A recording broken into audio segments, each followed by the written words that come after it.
세종시의 전국 집값 상승률 1위. 그럼 지금 세종시에 들어가야지. 들어가도 되긴 합니다. 근데 이제 세종시에 대해서 우리가 몇 가지 알아야 되는 게,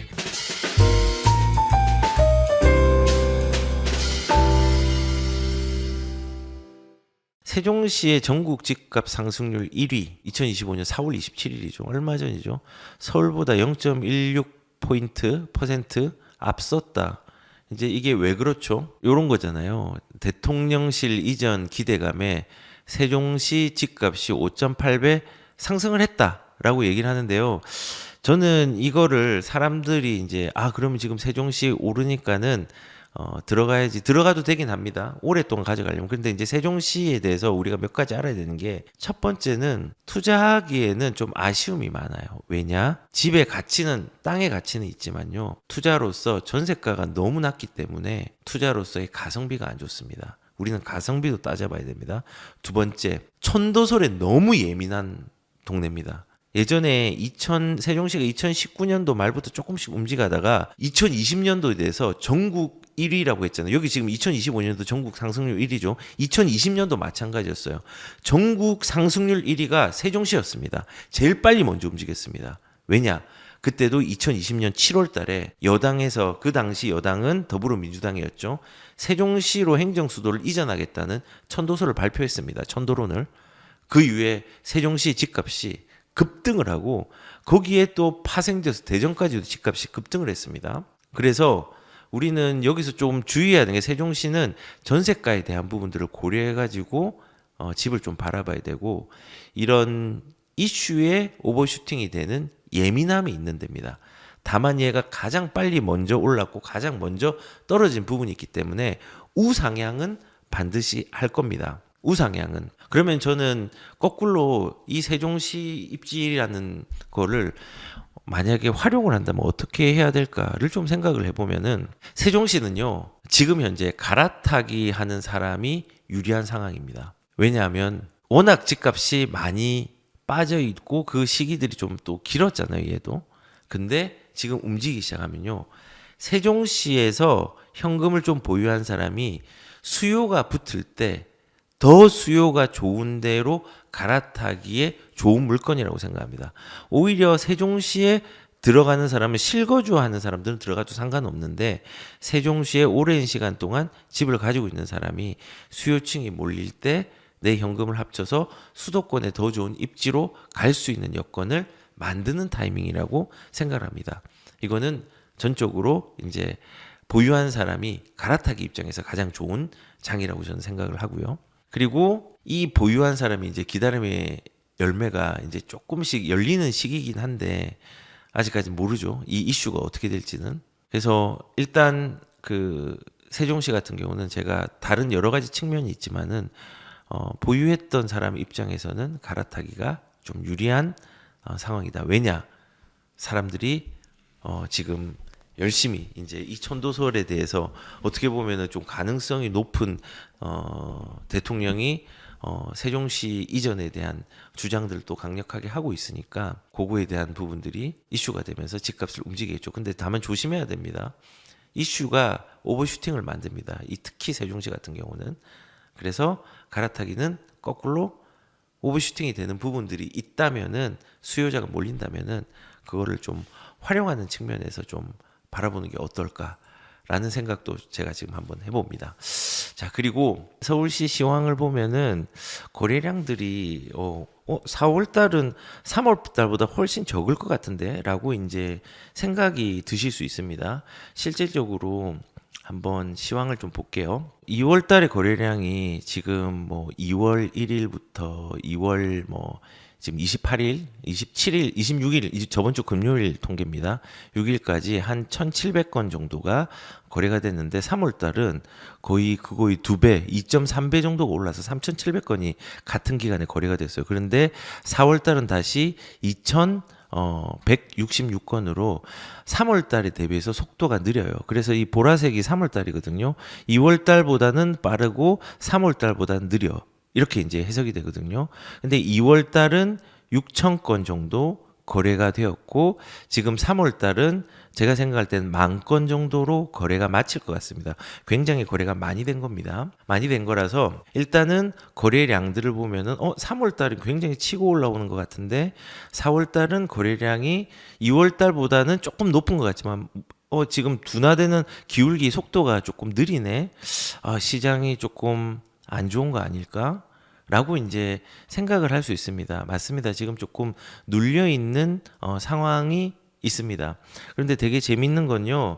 저번에 제가 유선영 대표님하고 방송을 했을 때 유선영 대표님이 하시는 인사이트를 보고 저도 한번 통계를 찾아보니까 맞더라고요. 강남, 서초, 용산에서 원래 일반적으로 거래량들이 많이 터져서 거의 서울 전체의 20%에서 30% 사이의 거래량들을 차지하고 있었습니다. 20% 정도를 굉장히 거래가 많이 된 거죠. 그런데 지금 용산에서 거래도 굉장히 작고 서초 같은 경우는 지금 토지거래 허가구역이 이제 재지정된 이후에 한 3건, 4건밖에 한 35일 정도 지났잖아요. 38일 지났나? 그 정도 지났는데 한 4, 5건밖에 안 됐습니다. 송파 쪽은 한 40건 정도 되고 이렇게 했는데 근데 거래량이 몇백 건 되다가 뚝 떨어졌거든요. 그 떨어진 양들이 한 20% 정도 30%가 없어졌는데 지금 3월 달 거래량들이 보니까 20, 30%가 줄었어요. 그 말은 뭐냐면은 강남권이나 서초, 용산, 송파 쪽에 있는 거래량들은 아주 축소가 됐습니다. 특히 서초 같은 경우는 축소가 굉장히 많이 됐어요. 호가가 지금 평당 2억이 나왔잖아요. 30평 기준으로. 그리고 사람들이 최상급지에 있으니까는 호가는 올리고 매물은 걷어들이고 급할 게 없기 때문에 호가들이 또 굉장히 많이 올라가 있어요. 그러면은 이걸 살려고 하는 사람들은 아무리 자산이 있다고 하더라도 괴리감을 느끼거든요. 그래서 그쪽 동네, 이 서초라든지 뭐 이런 강남이라든지 이런 지역에서 거래량이 확 줄었습니다. 그리고 이제 줄은 이유가 토지거래 허가구역을 허가를 하는데 바로 그 다음날 허가해 주는 게 아니거든요. 시간이 좀 걸리거든요. 그게 아직까지 집계가 안 됐잖아요. 그러면서 집계가 안 된 것들을 빼고 보니까는 2월 달이나 3월 달에 일반적으로 용산 그다음 강남 3구를 제외한 거래량들은 조금 유사하게 나오고 있는 경향이 있습니다. 근데 뭐 결론적으로는 서울의 상급지가 지금 토지거래 허국으로 동맥경화가 조금은 일어났습니다. 억지로 이제 이렇게 눌러버렸으니까요. 그런데 이제 또 재밌는 현상은요. 지금 경기도는 4월의 거래량이 3월 달보다 조금 작습니다. 그러니까는 4월에 지금 한 5,800건 나왔는데 지금 이제 금요일 기준으로 근데 원래 같은 시기에 3월 달에는 한 6,000건 정도 나왔거든요. 근데 그거보다 조금 작지만요. 3월 달에 한 지금 아직 집계가 완벽하게 안 됐지만 지금 13,000건 나왔습니다. 14,000건 정도 될 것 같습니다. 그러면 4월 달은 제 생각에는 10,000건이 넘거든요. 10,000건, 12,000건이면요. 경기도에서는 정상적인 거래인데 오히려 서울보다는 경기도가 거래량들이 잘 받쳐주고 있습니다. 그리고 더 재밌는 거는 인천은 4월 거래량이 3월 달의 거래량보다 더 많이 나올 가능성이 있다고 생각합니다. 지금 현재 3월 빠르거든요. 오히려 상급지는 거래량이 좀 둔화되고 하급지 수도권의 하급지는 상대적으로 하급지는 거래량들이 조금은 올라가는 어떤 양상들이 좀 있었던 거죠. 이제 서울을 제외하고 서울, 경기, 인천을 크게 세 개로 이제 카테고리로 나눠서 그런 현상들이 있다는 겁니다. 자, 그러면은 우리가 이런 상황 속에서 이제 대선의 불확실성에 관망세까지 붙었고 대출 규제에 대한 압박까지 있고 정치적인 불확실성으로 아직까지 기다림으로 대응하는 사람들이 많이 있잖아요. 이런 시기는 우리는 어떤 시기냐면요. 기회의 시기라고 저는 부릅니다. 특히 무주택자들한테는 상당히 좋은 기회의 시기라고 봅니다. 무주택자가 좋은 집들을 지금 당장 살 수는 없겠죠. 강남에 한 방에 원샷으로 이렇게 70억짜리, 60억짜리, 50억짜리 갈 수 없잖아요. 그런데 그런 집들은 많이 호가가 올라가 있지만은 그 외에 중급지나 하급지들은 가격들이 조금 아직 다운되어서 움직임이 아직 부족한 존재로 남아 있잖아요. 그러면 우리는 이걸 어떻게 활용해야 될지를 곰곰이 고민을 해봐야 됩니다. 곰곰이 고민을 해봐야 됩니다. 그래서 저는 개인적으로는 지금은 시기적인 상황들을 잘 이용하는 게 매우 중요하다고 생각하는데, 제가 무주택자를 위해서 늘 조언을 좀 많이 하는 이유가, 이 돈을 늘리는 방법은요, 내가 기회를 잘 맞추어서 그런 게 아니라 시간을 잘 기다리고 묵혀서 그런 거거든요.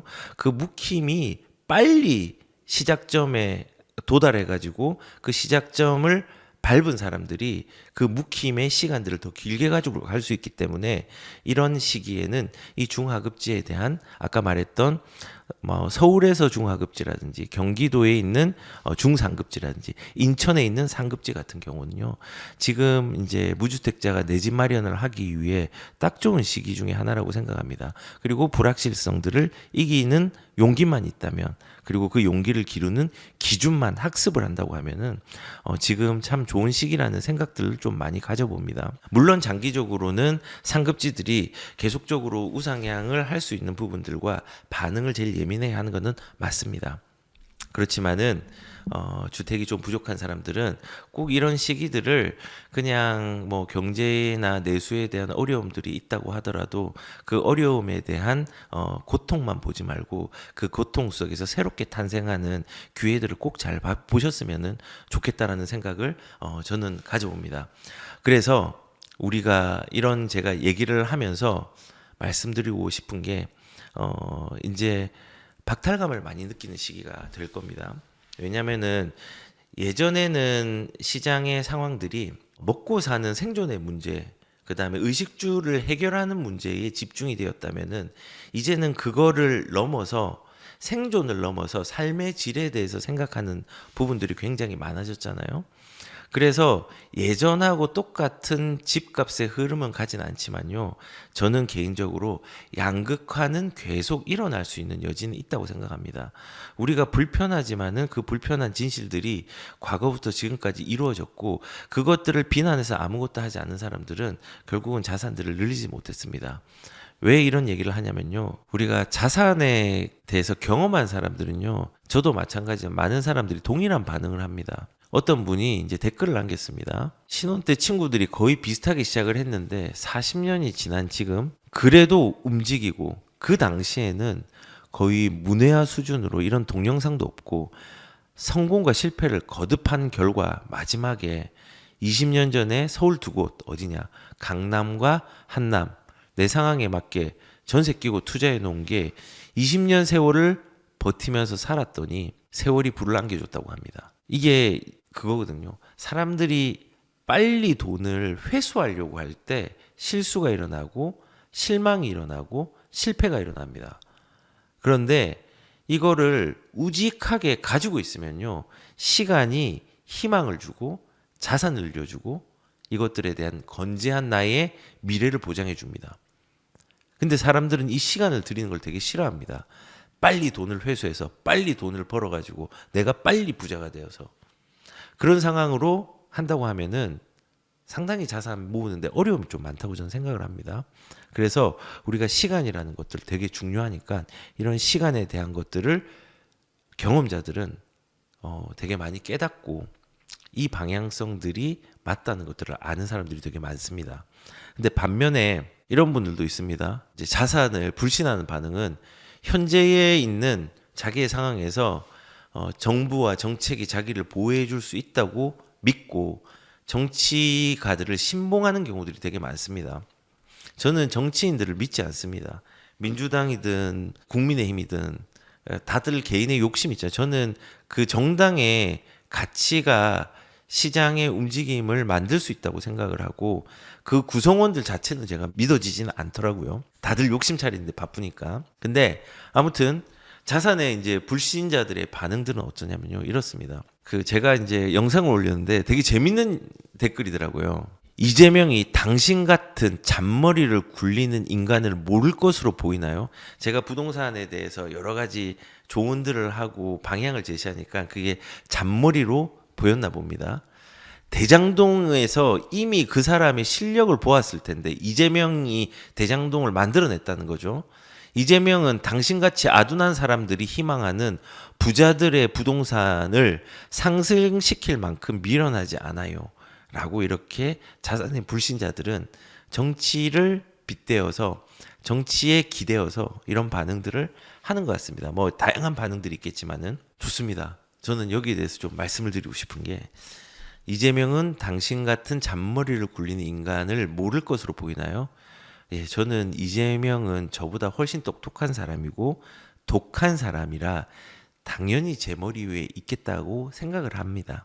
그런데 저는 밀턴 프리드만을 추종을 하거든요. 그 거장 경제적 관점에서는. 근데 이재명이 그 사람보다 더 뛰어날까요? 이 밀턴 프리드만보다 훨씬 경제적인 측면이나 자산 측면에서 뛰어나게 행동을 할까요? 저는 밀턴 프리드만을 추종하고 있습니다. 뭐 여러 사람들이 많지만 경제 거장들이.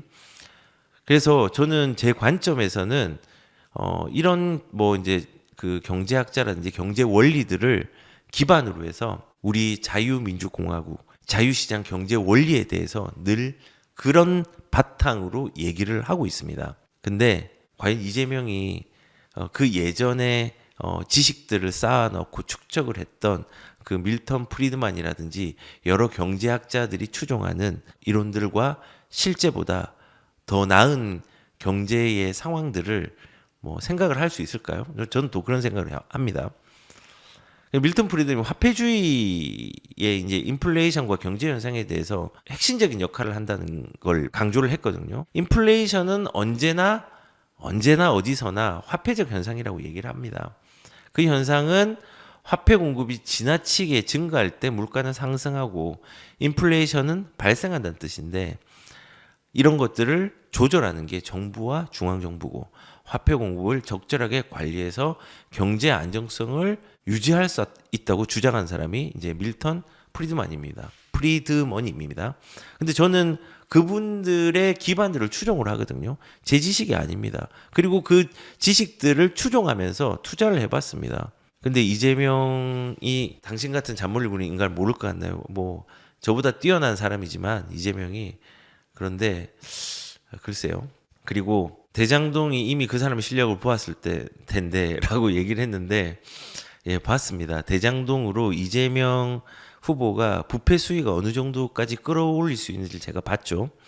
그리고 당신 같은 아둔한 사람이 희망하는 부자들의 부동산을 상승시킬 만큼 미련하지는 않아요라고 얘기를 했는데 저같이 아둔한 사람도 아는 진리를 이재명은 표심과 자신의 방패망을 사용하기에 뭐 이런 정치적인 부분으로 아둔한 제가 감히 정치 얘기도 용기 내서 하고 있고 그리고 그 정치적으로 제가 좀 반대되는 얘기들도 이재명과 반대되는 얘기들도 하고 있죠. 그래서 저는 개인적으로 이런 자산 불신자들이 뭐 이렇게 댓글들을 이런 식으로 많이 달긴 하는데 개인적으로 부자들이 악하다고 생각하진 않았으면 좋겠어요. 악한 사람도 있지만은 선한 사람도 많습니다. 그리고 가난한 사람이 선하다고 생각하지 않았으면 좋겠어요. 가난한 사람도 악한 사람이 많습니다. 똑같은 인간입니다. 자산을 이룬 형태가 다를 뿐이지 본질적인 인간은 다 그런 성향들을 가지고 있다고 저는 생각을 하거든요. 그래서 이렇게 주장을 하면서 세상을 비난하고 힐뜯는 행동들은 하진 않고 그냥 내 갈 길로 내 자산들을 잘 키우는 사람들이 많았으면 좋겠다는 생각을 저는 가져봅니다.